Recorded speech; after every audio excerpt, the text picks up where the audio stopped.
Good morning. Here is another beautiful Oklahoma sunrise. I got here in the nick of time, or hanging by a thread, or something like that.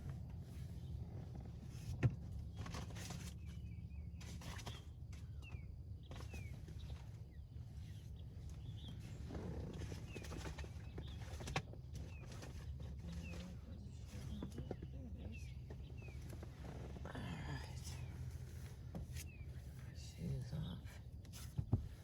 One of my trees is down where I normally park. They've lost us a tree right here.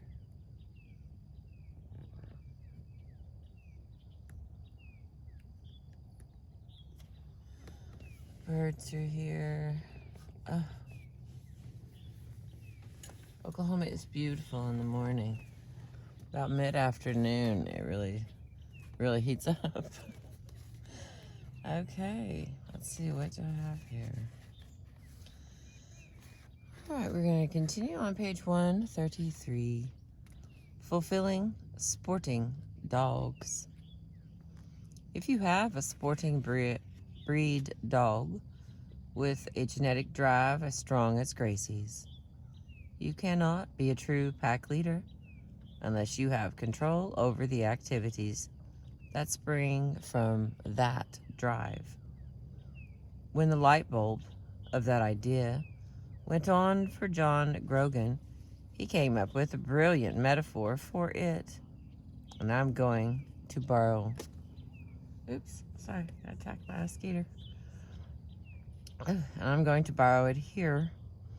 What if two parents who are both very practical math science types have a child who is born with both the gift and the drive to be highly artistic?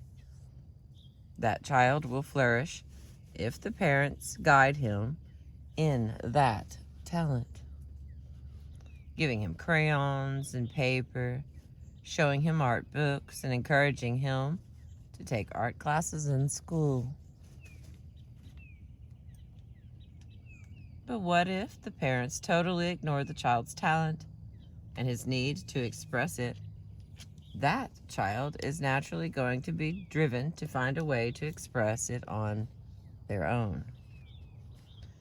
If he doesn't get the support from school classes, he might create elaborate doodles on his notepad in class instead of listening to the teacher, causing his schoolwork to suffer. Or he might create graffiti art on walls to exercise his passion, causing him to get into trouble with the authorities. In the first scenario, the parents are a part of the experience and are able to show the child how to incorporate his gift into a stable, well-balanced life. In the second situation, the child creates a life based on his talent outside the world of his parents. Therefore, there are no rules.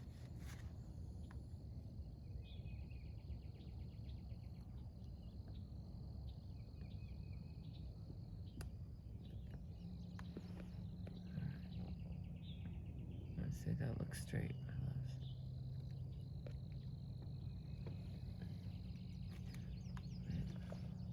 It's not. Is it back crooked? Is it come back? Alright, there we go. Land is technically crooked, just saying. Therefore, there are no rules, boundaries, or limitations. On top of that, the child becomes more distant from his parents and loses respect for them because they are not respecting and seeing through to the person he truly is. Now apply that metaphor to your relationship with your dog. If you fulfill all three of her drives, animal, dog, and breed, you are creating a bond based on trust and mutual respect. If you let your dog fend for herself in fulfilling her inborn needs. However, why should she ever learn to respect you? The breed-specific drives of the sporting groups can be fulfilled in many different ways. Of course, draining energy through fulfilling animal dog comes first. And for high energy dogs, that means long, vigorous walks at least twice a day.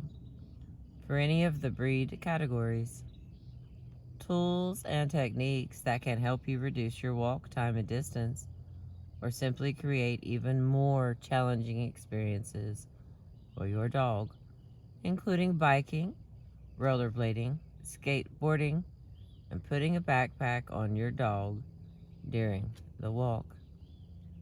There are some dogs that simply need to run or to turn up the volume on their exercise, and a bike, skateboard, and rollerblades can help you accomplish this, but only if you have a good physical sense of balance yourself.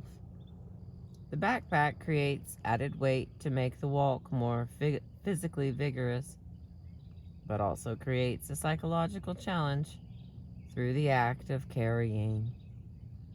All of these activities can help tremendously in establishing your role as pack leader in the mind of your dog. All right, we got a little bit of box here, and the information will be using the backpack to drain energy.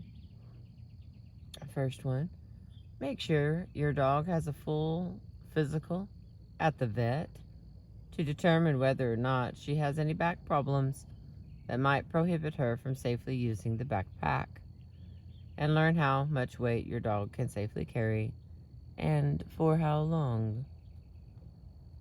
Select a backpack specially made for dogs. You can find one at major pet stores such as Petco or online. Use the search engine to find dog backpacks. Next, make sure to find the right size backpack for your dog based on size, weight, or breed. Next, add ballast depending on how much of a workout your dog needs.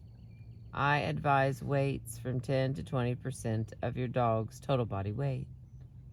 Some packs come with special weights included, others do not. You can add your own weights or anything you may need your dog to carry for you: water, packaged goods, books, etc. And last, firmly attach the backpack to your dog and enjoy your walk. Back to the main meat of the book. Once you have accomplished the primary task of draining energy on the walk, you can add specific activity to help your dog connect with the breed in her. For sporting dogs like pointers, I recommend structured games that you can play in your yard or the park, where you introduce an object with a familiar scent to your dog, then hide it and guide her as she seeks it out and points to it. Reward the dog at the pointing phase only to discourage the exercise from becoming a prey-oriented one. For the Spaniel type sporting breed, the same exercise can be used, but with the dog actually physically finding the object or person that's been hidden. And for retrieving dogs, the goal is to teach her to find the object, then retrieve it and bring it back to you unharmed. Frisbee playing and other backyard games are excellent. But remember, even if you are throwing the Frisbee back and forth 500 times, if you're behind a fence and haven't accomplished the walk, you're only creating excitement, not removing it. Many of the retrieving dogs were bred to be water dogs, including Labrador Retrievers, Irish Water Spaniels, American Water Spaniels, Nova Scotia Duck Tolling Retrievers, Flat-Coated Retrievers, Curly-Coated Retrievers, and Chesapeake Bay Retrievers. Swimming, dock diving, and fetching items in the water are obvious breed-fulfilling games for them.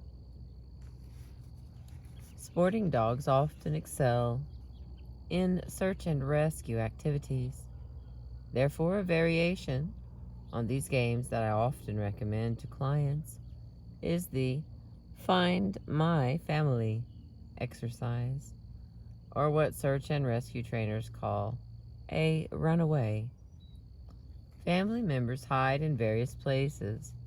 Then the handler gives the dog a piece of clothing, and the dog must find the family members whose scent is on the item. I believe the Find My Family activity, whether the dog is finding actual humans or just objects that belong to them, encourages a deeper bonding between the dog and the rest of her human pack. Since you are controlling the exercise, your value as pack leader is greatly increased in the dog's mind. If your dog is a top-of-the-line hunter, like Gracie, then fulfilling the breed in her is an exercise in which you might want to enlist the help of a professional. Not just any professional. Every breed has specialists who concentrate on the intricate needs of one breed only. Specialists like these may come up with a whole new world of information and activities for you to explore in order to get to know your dog better with regard to the genes of his or her breed. Here's a story. Grace for Gracie. By the time I came to the Grogans, I saw right away that Gracie needed someone who was an insider to her world. I worked with them for a day at their farm, showing them how to be pack leaders who owned their chickens, to give Gracie a sense that the chickens are off limits. I gave them a beginner's course in cultivating calm, assertive energy, but I also left them with the somewhat difficult homework assignment of finding a professional hunting trainer who could teach Gracie and the Grogans how to channel Gracie's natural hunting energy into non-lethal outlets.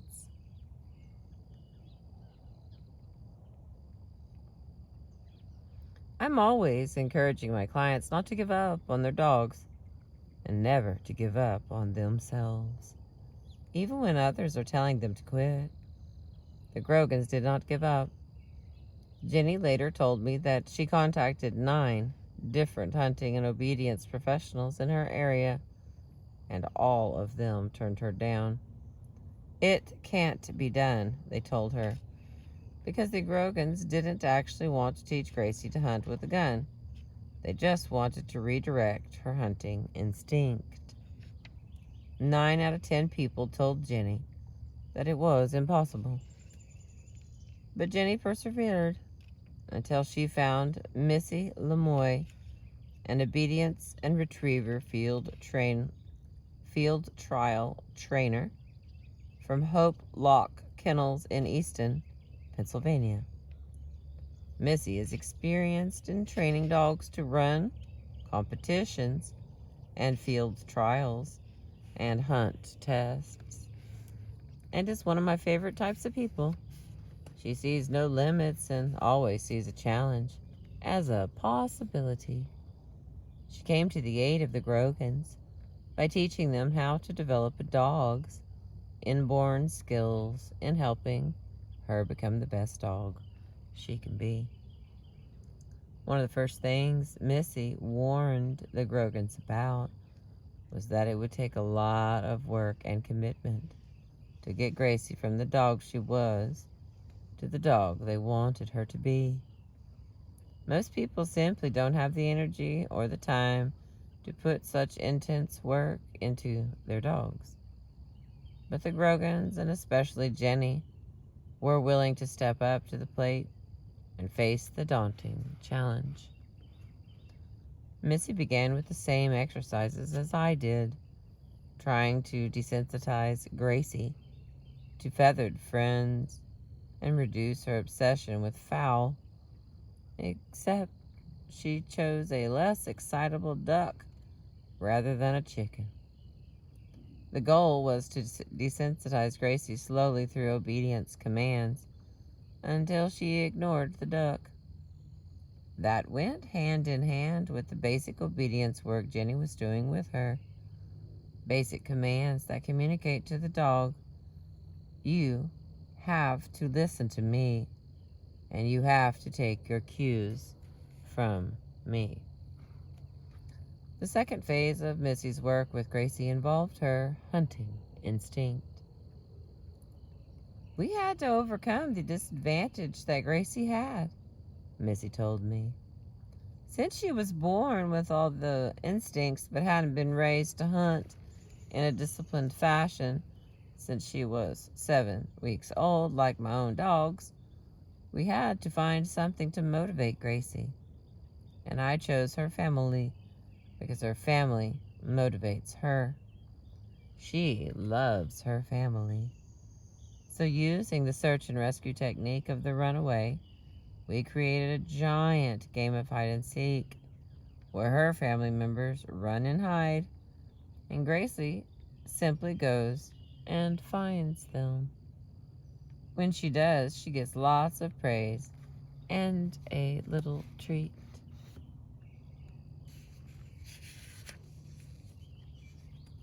According to Jenny, from the first day of working with Missy, Gracie became noticeably more obedient to everybody in the family. It was clear that Gracie had been a dog with special skills that were just aching to be channeled in the right direction. After 5 weeks of working with Missy, the Grogans invited me back for a follow-up visit to see what kind of progress they had made together. Gracie clearly still had a long way to go. Missy described her as between a 2 and a 3 on a scale of 1 to 10. But there was a noticeable change in her. Though her retriever instincts were still driving her behavior, she was beginning to understand and respect the concept of limits.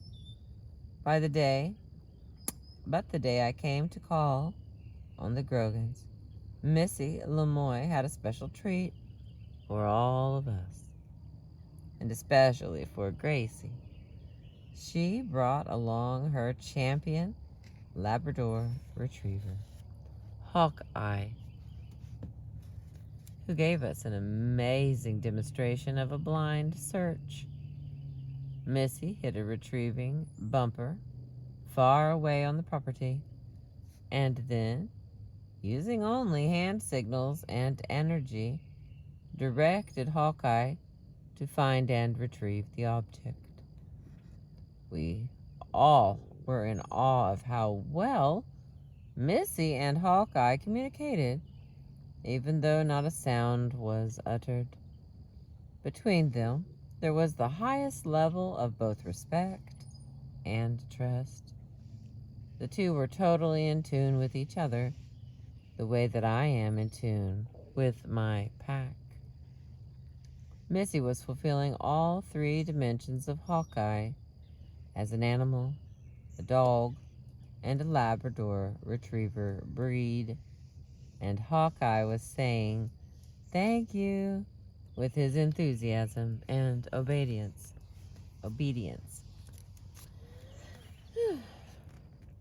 Of course, I believe in the power of the pack. That is, that dogs learn from other dogs much better and faster than they do from humans. That's why during the exercise, I held on to Gracie so that she could observe Hawkeye do excuse me. That's why during the exercise I held on to Gracie so that she could observe Hawkeye do his thing. Gracie was clearly fascinated.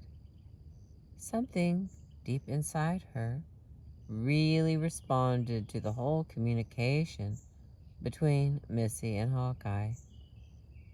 Gracie got an awesome lesson from both humans and dog that day. She experienced two handlers, Missy and me, who understood her and created a situation where she could remain calm and submissive. Missy was one, and I was the other one. But Hawkeye the dog was the best teacher. Gracie witnessed what the end product of human-dog collaboration looked and felt like, and so did the Grogans. 6 months after they began field trial and obedience work, Jenny and Gracie have completed the intermediate class, and Missy has invited them to continue on to more advanced levels. As for the small animal attack, Gracie is an angel when the Grogans are around. Using the techniques I taught them, they turn her attention away from the object she is focused on. Jenny's next goal is to work with Missy in getting Gracie certified to do therapy work in human hospitals.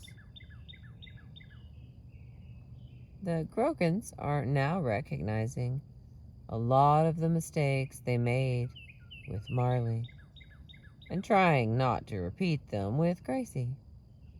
Of course, thanks to John's book, all of America and much of the world love and appreciate Marley for who he was, instabilities and all. But it's Gracie's turn now. And while Gracie was brought into the Grogans' home to fill emptiness, now they also see that she's here to give them the opportunity to break a cycle by becoming her true pack leader. The Grogans can have the dream dog they always wanted, and Gracie can finally be understood and fulfilled as the prize Labrador she was born to be.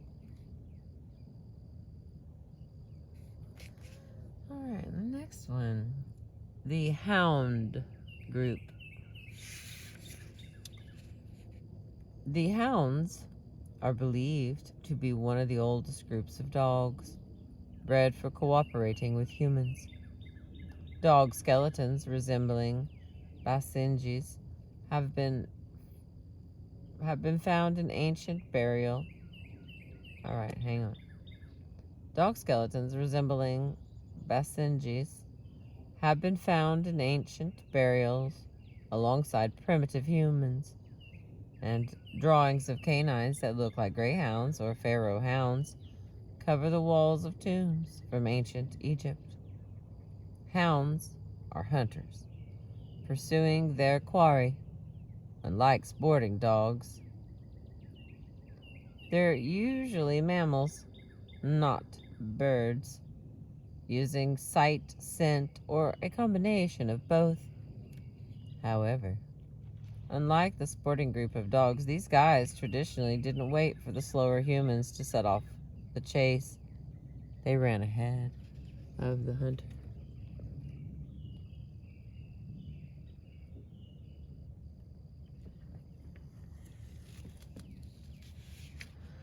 All right. The nose.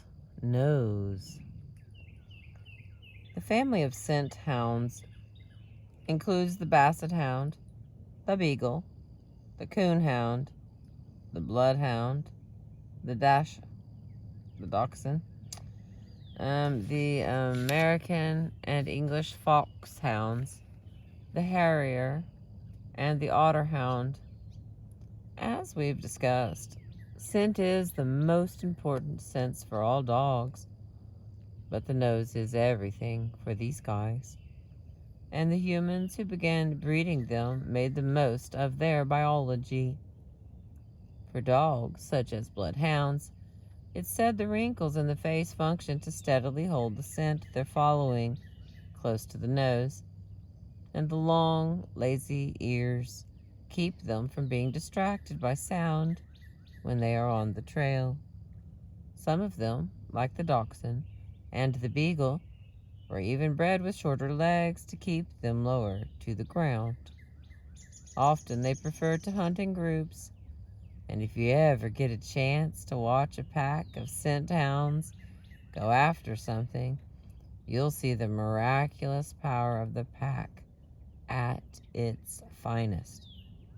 Every dog is single-minded in its pursuit of the prey, and cooperation within the pack is key. It's this kind of coordination and cooperation that has helped the canid family adapt and survive throughout the ages. If your dog is a purebred scent hound, then in some way or another you will want to fulfill her needs to use her powerful nose for a purpose.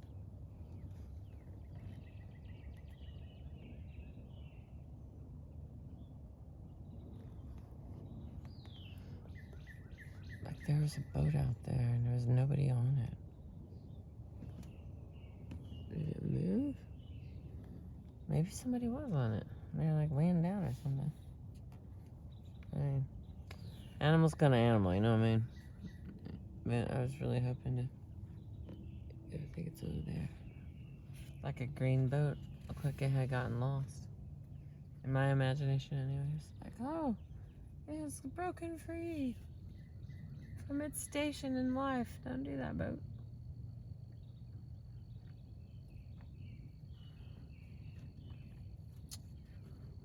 Alright. And where was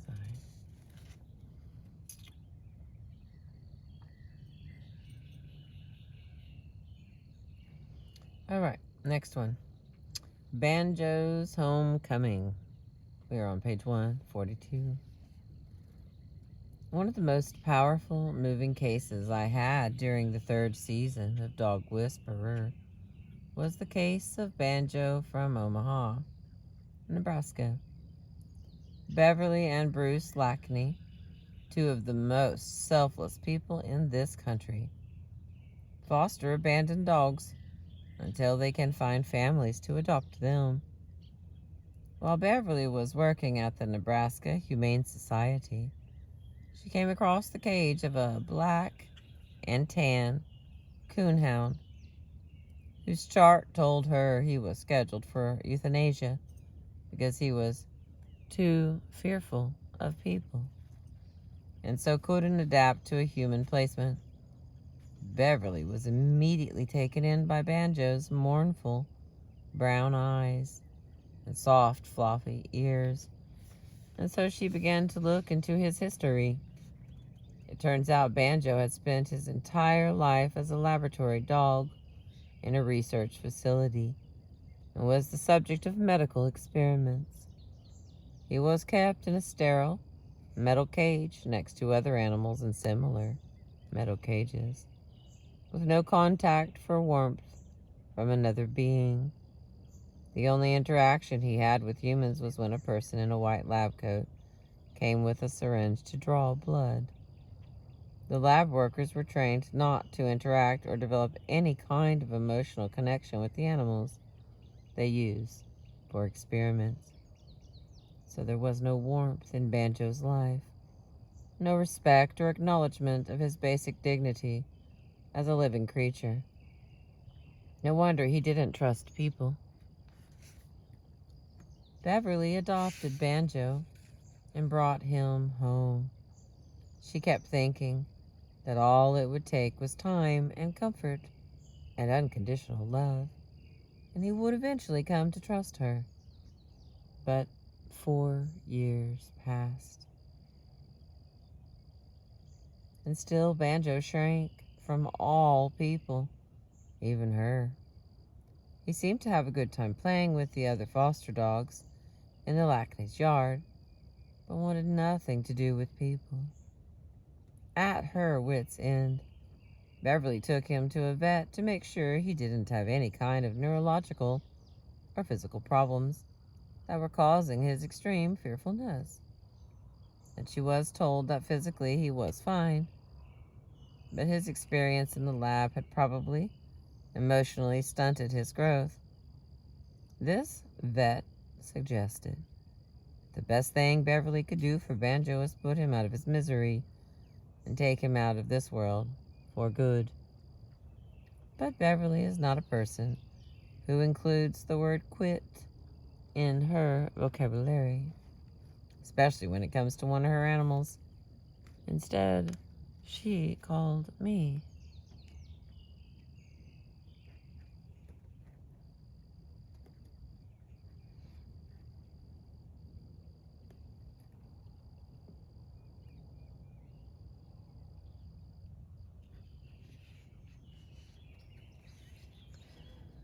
Alrighty.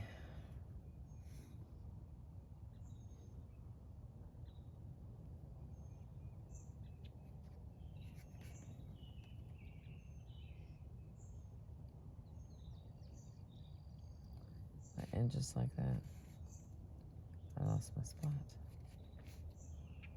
Okay.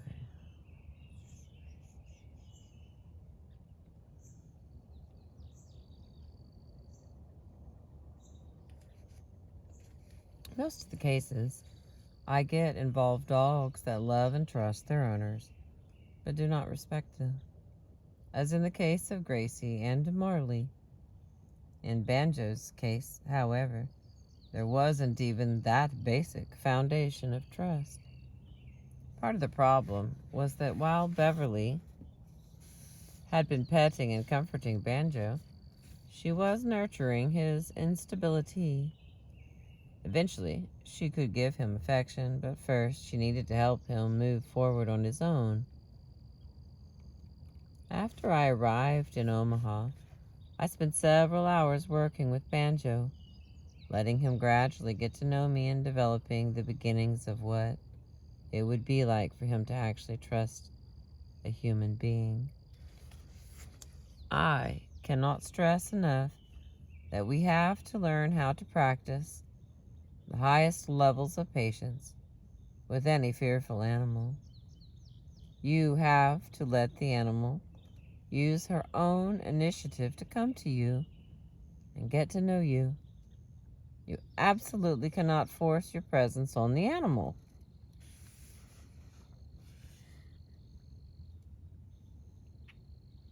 The next step involved showing the Lackneys how to walk Banjo with a pack. Since Banjo already had a level of trust with other dogs, if the owners established themselves as pack leaders of the entire group, then trust for them would eventually evolve naturally. Becoming a pack leader means earning both trust and respect. You can't have one without the other. These exercises help fulfill Banjo as an animal dog and had an immediate effect on him. I was able to show the Lackneys how to help fulfill him as an animal, though. As an animal through walking and through structure. And the other dogs in the household gave Banjo some identity as a canine. But what about Banjo's breed? One thing I immediately noticed about him was that, although he was clearly pure coonhound, I never once saw him use his nose to do anything. He didn't sniff me to get to know my scent. He didn't sniff the environment around him as a way to get to know it. How could Banjo have any sense of identity or self-esteem if he didn't even know what it meant to be a hound? In the middle of a sweltering hot day in July, I asked Christina, one of our producers, to find me a bottle of raccoon urine. Yes, raccoon urine. It was probably the strangest request she ever got from me, but I knew that hunters used it. and there was a lot of hunters in the Omaha area when the foul-smelling stuff finally arrived. We made a little trail of it on the grass leading to a tree. Then we brought Banjo to the area. By this time, he was noticeably more relaxed around all of us, though still tiptoeing around as if the sky would fall on him at any minute. But suddenly, he got a curious look in his eye. He put his nose to the ground, sniffed, and followed the trail I had made for a few steps before looking up at us questioningly. The Lackneys rejoiced. In 4 years, they'd never seen him use his nose for anything, even food. And I couldn't have been prouder of Banjo. Although he was on the trail for only a few seconds, he had passed the test. He had taken the first step in awakening the coonhound inside him. My work with Banjo only lasted a day, but I accomplished what I set out to do. Open Banjo up to a new way of living and give him the foundation he needed to begin to trust humans and relearn how to be a dog. In the months since then, it's all been up to the Lackneys. Happily, they inform me that he has continued his miraculous comeback. He no longer keeps his tail between his legs. He walks confidently with the pack. And best of all, he trusts and gives affection to Beverly and Bruce. Excuse me, Lord. The point is for Banjo to recover from the severe deprivation of the first 2 years of his life. He needed to have all 3 dimensions of his self fulfilled: animal, dog, and breed. By doing breed-related exercises, Banjo could begin to feel good about himself as a scent hound. The smell of the raccoon triggered his genetic memory, and suddenly he felt a sense of his own usefulness, the value of who he was born to be. In responding to the sensation of a life with purpose, Banjo is no different from any other animal, from rats to dogs to humans. We all need to feel that we have purpose in order to be truly happy and fulfilled on this earth. All right, the next one is dachshund therapy.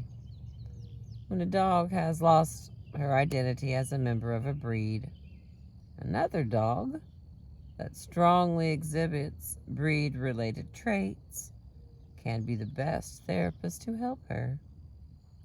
Recently, I had a case of a dachshund named Lotus. Lotus's owner, Julie Tolatino, and Charlie Bernholtz had been babying Lotus and treating him like a little human. There was no respect in the household, and Lotus was a very insecure little guy. Since the couple was going on an extended trip overseas, I took Lotus into the center for 4 weeks. There, I immediately noticed that he did not feel comfortable about himself as a dog. He gradually adapted to the pack, but he still wasn't acting like a real dachshund.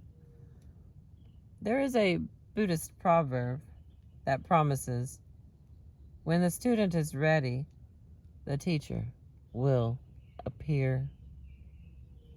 Lotus's teacher appeared to me when I was working with an amazing rescue organization called United Hope for Animals, which rescues stray dogs in Los Angeles, as well as from the inhumane death of euthanasia by electrocution in Mexico.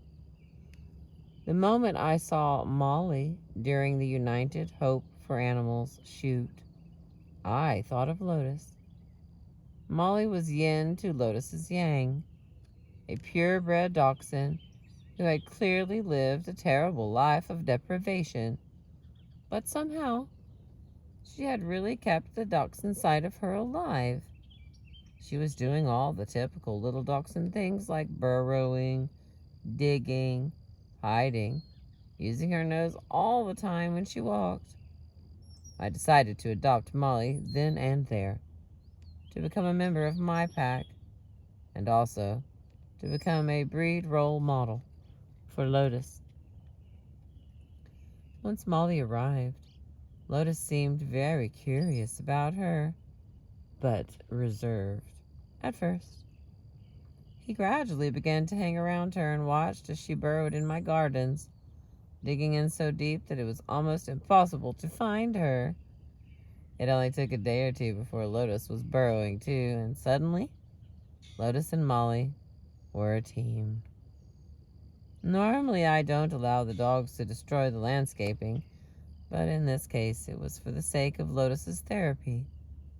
Together, the two dachshunds would run through tunnels, hide under piles of clothes, and use their noses to lead them everywhere.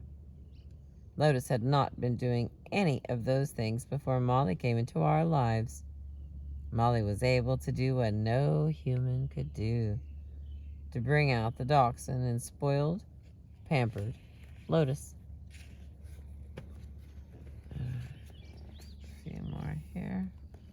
I think I've been set in the same position for 40 minutes. I move. Some blood supply back on the other side of my body.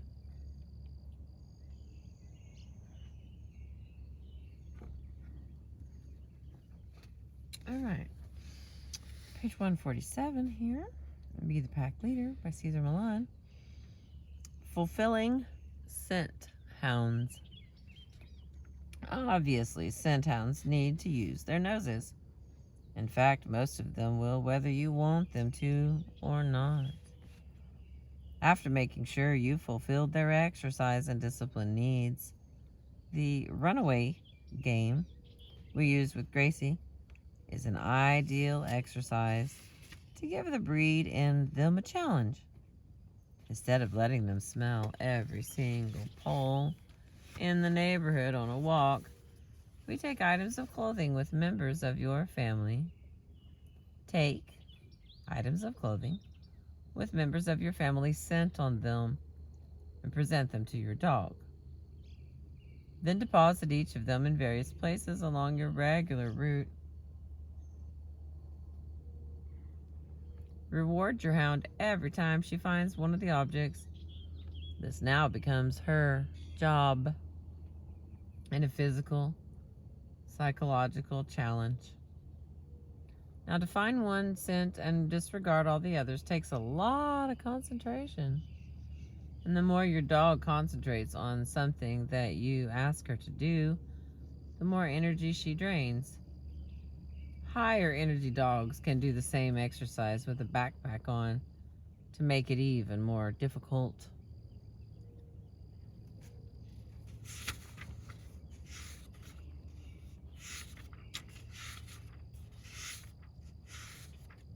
All right.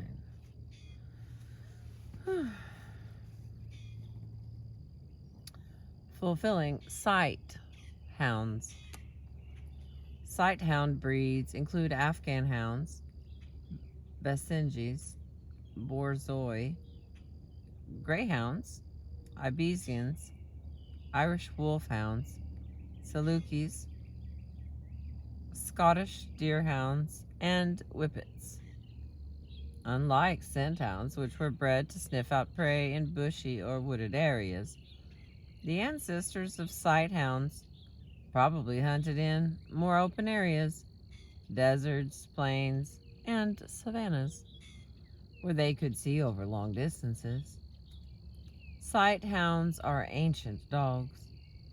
For thousands of years, breeders have focused on refining their speed and abilities to chase and capture prey. They are amazing athletes, and the fastest among them, the greyhound, can sprint at speeds of 4 to 5 miles per hour. Since their prey drive is so strong, it can be hard to get a sighthound home if she happens to break away during a walk to chase after a squirrel or a cat. Though it's the movement of the fleeing animal, not the scent of blood, that attracts her. Having been bred through the ages to hunt in packs, they tend toward sociability with other dogs. Of course, all great hunters need a high energy level, and most sighthounds need some time every day to just cut loose and run. Rollerblades and a bike will help you there, although many of the coursing breeds are sprinters, not distance runners. They tend to like a shorter, rigorous sprint, followed up by a normal paced walk. Some dogs that have been rescued from the racing tracks have sustained serious repetitive use injuries and should be checked thoroughly by a vet before they begin any exercise program. While it's natural for sighthounds to have fun running after moving objects, historically, professional greyhound racing has been anything but fun for the dogs. While they're alive, many racing greyhounds spend their lives crammed into crates or pens with little human interaction, often without heat or cooling. A properly cared for greyhound can live 13 years or more, but if she happens to be born into racing, she's likely to be disposed of, sometimes inhumanely, within 3 or 4 years to make room for fresh dogs. Fortunately, animal activists have begun to convince some in the dog racing industry to create more humane conditions for their racers, like pension plans for racers' retirements and sanctuaries for retired dogs. It's only a beginning, but it's a step in the right direction. However, loving sighthound owners can use their dog's hunting instincts for breed-fulfilling pursuits that are fun for the dog, like humane lure coursing, which never uses a live animal as bait. Coursing for sport uses everything from fake fur to white kitchen trash bags as a lure, moving along a tracking line by pulleys and a motor. The mechanically inclined can hook up something themselves in their own backyard, or those who really want to get into the official sport can contact the American Sighthound Field Association or the American Kennel Club to find clubs in their area. With both families of the hound breeds, it's important to keep in mind that the hunting instinct can be powerful, and the bottom line is it should be regulated by the pack leader at all times. In nature, no dog in a pack simply takes off after a scent anytime she feels like it. Hunts are coordinated efforts with clear beginnings and endings. Any breed-related activity you do with your dog should follow the same pattern and rules that have worked so well for Mother Nature for many thousands of years. That means that you, the pack leader, are always in charge.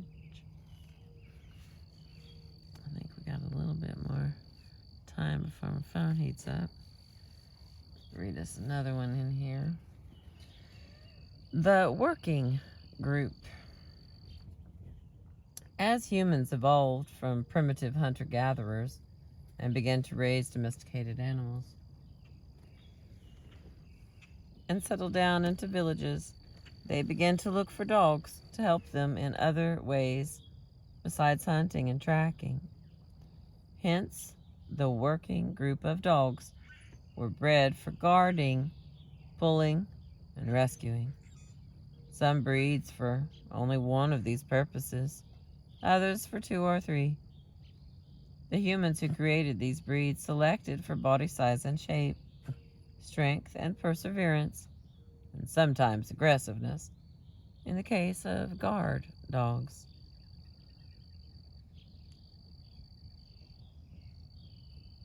Hang on, baby boy, hang on. Wait for mama. Here in America, it's been hundreds of years. Oh no, excuse me. Oh. I see you, baby. I see you. Are you okay? Have you spotted someone you want to chase down and say hello to? A little friendly thing, you.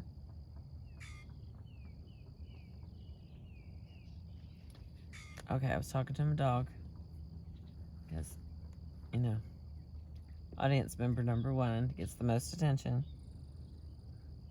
Because that's kind of reasonable, right? This one trusty, faithful dog. I didn't let him out first, so he's mad. Well, mad might be the wrong word. He is. I'm going to go with disgruntled. I think that fits. I don't think I got enough sleep. I don't think I did. I don't think I got enough sleep.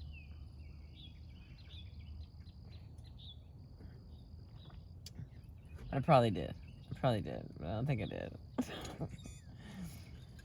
Alright, back to this so that we can get hot and shut the phone down and move along. Alright.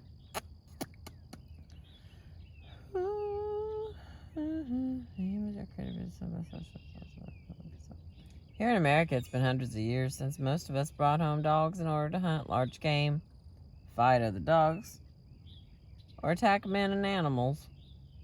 Yet some of our most popular breeds have such skills in their background. Akitas, Alaskan Malamutes, Great Danes, and Kovalzis were all bred for large game hunting, in addition to being watchdogs. Mastiffs and Neapolitan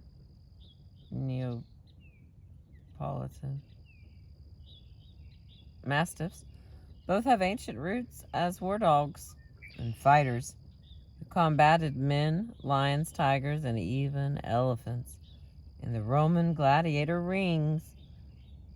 Guarding and security, including military use, is in the genes of Black Russian Terriers, Doberman Pinschers, and Rottweilers. It's common knowledge that these dogs are popular for personal protection, but Rottweilers were also known as butcher's dogs for their excellence in herding and guarding cattle. The Rottweiler became so indispensable to the butchers that it is said they hung their profits in a bag around the dogs' necks when they went into the pub, knowing their money would be perfectly safe.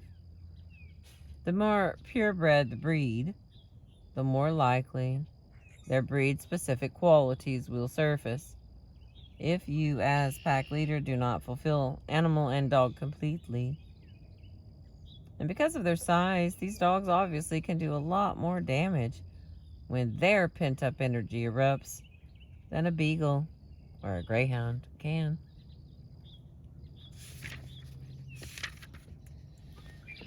Alright, finishing this. I'm uncomfortable today. I'm so uncomfortable. I said I think I got enough rest. Alright, babies. Fulfilling working breeds. As with all dogs, draining physical energy is vital to living happily with a working breed. Perhaps even more important for these breeds than other groups, because they were bred for brawn, that is, strength, power, and or ferocity. That's where breed-oriented activities should begin. Since so many of these dogs were draft dogs at one time or another, carting or pulling activities are something at which they usually excel. In Dallas, Texas, the dog whisperer crew and I visited Rob Robertson and Diane Starkey, who had brought Cain, a greater Swiss mountain dog, into their home as a small puppy. Possibly a close relation to the Mastiff and even the Rottweiler, greater Swiss mountain dogs were once champion draft dogs, herders and guardians. Unfortunately, though just over a year old, Cain had developed a dangerous possessive aggressiveness over his food bowl. After working with Rob and Diane on the principles of calm, assertive leadership, when it came to feeding time, I helped them create a breed-specific activity for Cain to help work out his excess energy by calling up the ancient draft dog in him.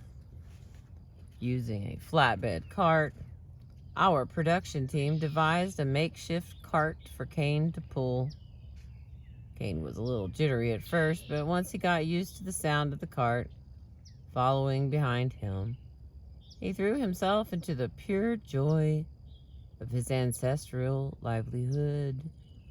He would have pulled that cart long into the night if we'd have let him.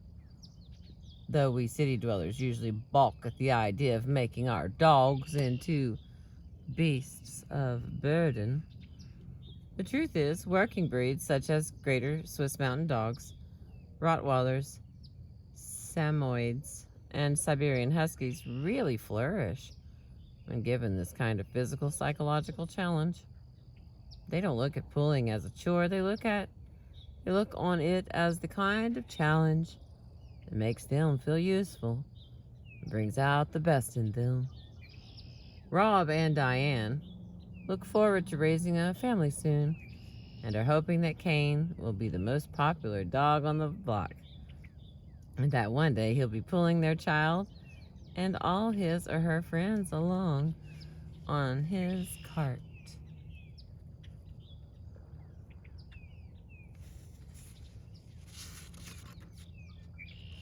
Alright, we got one more here before I quit as we go into the herding group.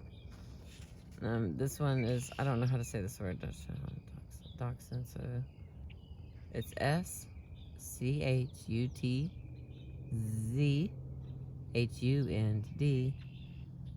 Schutzhund exercises? I know that's wrong. Okay. A fantastic way to channel the many brainy and brawny drives of the working breeds is through Schutzhund training. Originally developed for German Shepherd dogs, Schutzhund comes from the German word for protection dog and has evolved into a serious, competitive sport that tests and rates tracking, obedience, and guardian abilities in companion canines. For Shepherds, Dobermans, Rottweilers, Malinois, Boxers, and other agile working dogs with a fight drive, Schutzhund challenges both dog and handler in a physical, psychological, fresh air form of skill training. It is a misconception that Schutzhund training creates out-of-control killer dogs. In fact, dogs can't pass the various rigorous tests unless they are balanced and will instantly stop one aggressive behavior at the sound of a handler's command. Done properly, these exercises can not only be an excellent way to channel breed-related aggression into a controlled form, they can also forge an even stronger bond between dog and handler. In order to perform in Schutzhund, the dog must undergo a temperament test to make sure she is mentally sound, calm, and submissive. The first two parts of Schutzhund work concentrate on tracking and obedience. During the first two phases, the dog is asked to respond instantly to commands and to perform skilled feats despite a number of distractions, including other dogs, strange people, and even a gunshot test. During the third protection phase, the dog is required to track down a hidden human decoy and to guard that decoy until the handler approaches. If the decoy attempts to escape or attacks, the dog is expected to give chase and hold the intruder, wearing a padded arm, until its human pack leader arrives and orders her off. When given the order to stop, the dog must stop the attack instantly. The third phase of this training is the same training that police, security, and military dogs go through. And if a working dog is properly exercised and fulfilled at home with rules, boundaries, and limitations, Schutzhund training is not supposed to turn her into a killer. Ideally, these activities provide a focused outlet for many of the dog's natural drives and help to create a much more sensitive, balanced, and obedient animal. Similar exercises are used to train search and rescue dogs, also working dogs. Schutzhund games can also be enjoyed by other breeds with strong prey drives. Though without a fight drive, these dogs won't be able to compete officially in the sport. Still, the exercises become a fun, energy-draining, psychological challenge for them. Overall, many parts of the Schutzhund training can be adapted in creative, fun ways to challenge any dog. Okay, what do I have left here? We have the herding group, the terrier group, and the toy group. Let's see what else we got. The non-sporting group. And the breed is only the suit. So I have 11 pages left. But I don't have 11 pages of time. So I'm gonna have to stop here. And if I can get a shady spot, I will give it to us some more. But oh my gosh. I'm whiny today. Where? I had a little too much fun with my friends. So this is what I've been reading with my friends. I appreciate you. Thank you for letting me share my books with you. And an Oklahoma sunrise. Oh, remember to like, share, and subscribe. Please.